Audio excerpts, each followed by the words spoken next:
आपण जागतिक महिला दिवस साजरा करण्यासाठी सगळे एकत्र झालो। स्त्री म्हणजे जन्मदाती, स्त्री म्हणजे संस्कृती, स्त्री म्हणजे नाविन्यवाद, स्त्री म्हणजे घराचं दर्पण, स्त्री म्हणजे महान कार्य। अशा स्त्री शक्तीचा मान, स्त्री शक्तीला मानाचा मुद्रा। आजच्या कार्यक्रमाचे सन्मान्य आदरणीय व्यासपीठावर वंदनीय गुरुजनवर्ग व माझ्या मित्रांनो, महिला दिनावर साजरा करण्यासाठी जमलेल्या माझ्या तमाम महिला भगिनींनो, 8 मार्च आज आपण इथे सर्वजण महिला दिन साजरा करण्यासाठी एकत्र झालो। त्याच्या खूप खूप हार्दिक शुभेच्छा। छत्रपती शिवाजी महाराज यांना घडवून स्वतंत्र स्वराज्य निर्माण करून देण्यासाठी केलेल्या संघर्षाचे दर्शन देणारी राजमाता जिजाऊ, मैं मेरी झाशी कभी नहीं दूंगी असे ठमकावून इंग्रजांशी संघर्ष करणारी राणी लक्ष्मीबाई आणि स्त्री शिक्षणाची महती ओळखून स्त्रियांना शिक्षण देणारी क्रांतिज्योत सावित्रीबाई फुले, सर्वांना माझे वंदन। मी भाषणाला सुरुवात करते। या दिनाची खरी सुरुवात कधी झाली हे तुम्हाला माहित आहे? तर या दिवसाची खरी सुरुवात स्त्रियांच्या सामूहिक प्रयत्नांनी अमेरिकेत 1908 साली झाली। 8 मार्च 1908 साली न्यूयॉर्कमध्ये कपड्याच्या कारखान्यात काम करीत असलेल्या महिलांनी काम जास्त करीत पण मजुरी कमी या कारणामुळे लढा पुकारला। स्त्रियांनी संघटित होऊन स्वतःचा अधिकार मागण्यासाठी केलेला संघर्ष हा जगाच्या इतिहासातील पहिला संघर्ष मानला जातो।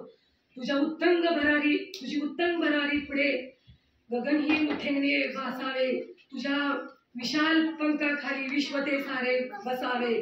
भारताची पहिली महिला पंतप्रधान इंदिरा गांधी, भारताच्या राष्ट्रपती पदी निवड झालेली प्रतिभाताई पाटील, द्रौपदी मुर्मू, भारतरत्न गान सम्राज्ञी लता मंगेशकर अशा या स्त्रियांचा गौरव सांगताना मला खूप अभिमान वाटत आहे।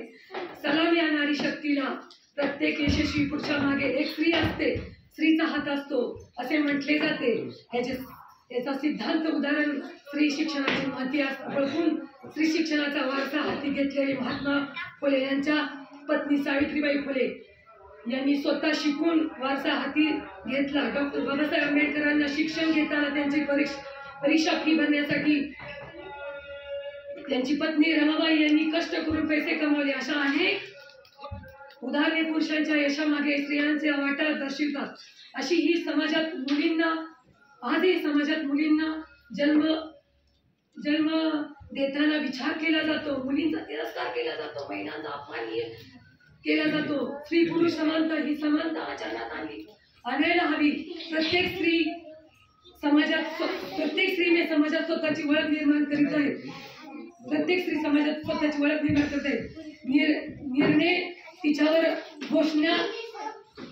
तिच्या थोपवण्याऐवजी निर्णय घेण्यात तिला सामील करून घ्यावे, तरच आपला भारत देश सुरक्षित, सक्षम आणि बलवान होईल। शेवटी मी हेच म्हणू इच्छिते की तुझ्या प्रयत्नांना मिळू दे यशाची सोनेरी किनार। लक्ष दिव्यांनी उधळून दे तुझा संसार। लक्ष दिव्यांनी उधळून दे तुझा संसार। कर्तव्य आणि सामर्थ्याची ओढून घे नवी झालर। स्त्री शक्तीचा होऊ दे पुन्हा एकदा जागर। सर्वप्रथम मी इथे जमलेल्या सर्व महिलांना आयुष्याच्या प्रत्येक टप्प्यावर आई, बहीण, पत्नी व लेकीची भूमिका साकारताना सर्व महिला भगिनींना जागतिक महिलेच्या हार्दिक शुभेच्छा। मी छोटेशी माझे मनोगत व्यक्त करून धन्यवाद।